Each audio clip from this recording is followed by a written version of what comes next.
Сооротуучу Кудай. 20 октябрь.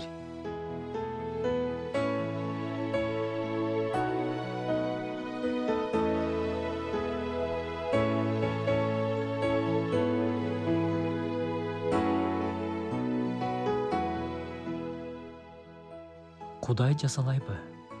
Мындай аяттар бар. Убагында ар бир жаза кубанычтай эмес, кайгыдай туюлат. Бирок ал аркылуу тарбиялангандан кийин ал адилеттиктин тынчтык берүүчү жемишин берет. Жемиштер бир күндө эле чыкпайт. Жемиштин пайда болуусуна убакыт керек. Анын сыңарындай биз да аз-аздан калыптанып, адилдиктин тынчтык берүүчү жемишине ээ болуу үчүн оор процесстерден өтөбүз. Кай бир күндөрү өтө оор болуп баратканда, эмне үчүн Кудай?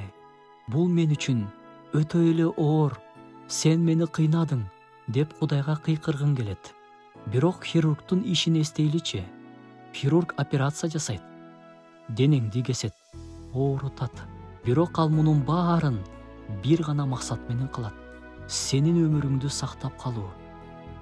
Биздин да жашоодо чыдашыбыз керек болгон азаптар бир максатты көздөйт: сенин жашооңдун пайдасы жана акыры жаныңдын куткарылышы. Албетте, кээде алсыздыктын, ойлонбой шашылгандыктын кесепети катары да азап чегип калабыз. Бирок ал таптакыр башка тема.